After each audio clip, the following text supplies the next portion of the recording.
The second important point is, for a pair of conjugate acid and base, there is a mathematical relationship, that is Ka into Kb equal to Kw. The terms we have already seen. Let us look at the derivation of this formula. Consider B as a branched base reacting with water, forming BH plus and OH minus. Therefore, we can write Kb equal to BH plus into OH minus upon B. That's equation number 1. Now consider the dissociation of BH plus into B and H plus, so that Ka becomes equal to B into H plus upon BH plus. That becomes equation number 2. Multiply equation number 1 and equation number 2. We find that Ka into Kb is equal to H plus into OH minus, and that's equal to Kw. Don't forget, Ka and Kb are for conjugate acid-base pair, not for any other acid or any other base.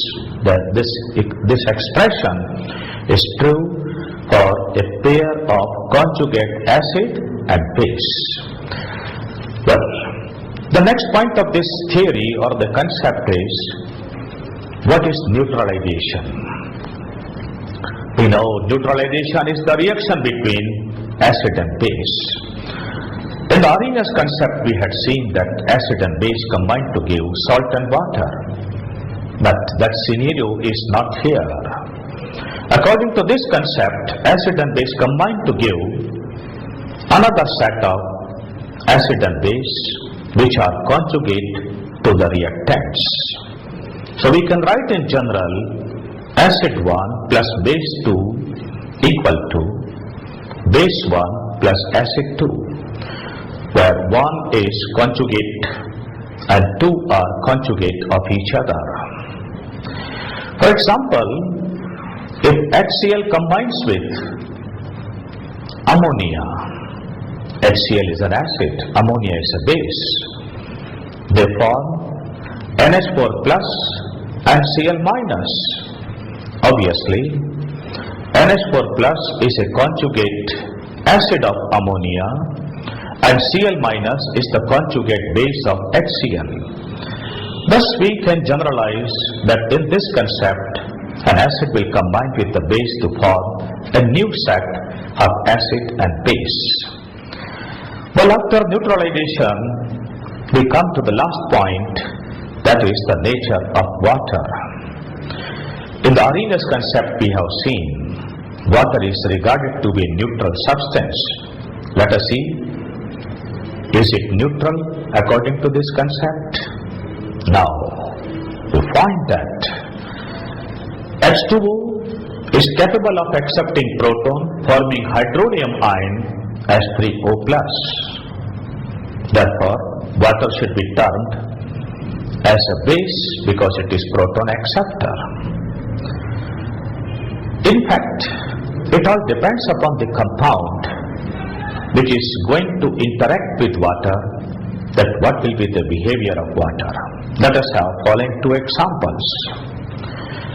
The first one is interaction of HCl with water, that is HCl plus H2O equal to H3O plus Cl minus. In this reaction, HCl is giving proton and water is accepting proton. Therefore, behavior of H2O is like a base. On the other hand, if we consider interaction of ammonia with water, that is NH3 plus H2O equal to NH4 plus OH minus, then here we find that ammonia molecule is accepting proton from water. Water is giving proton. Therefore, the behavior of water is like an acid.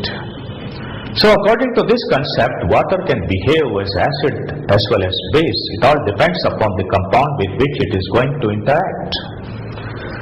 There is traditionally one very important equation here, that is H2O plus H2O equal to H3O plus OH minus, explaining the behavior of water as acid as well as base.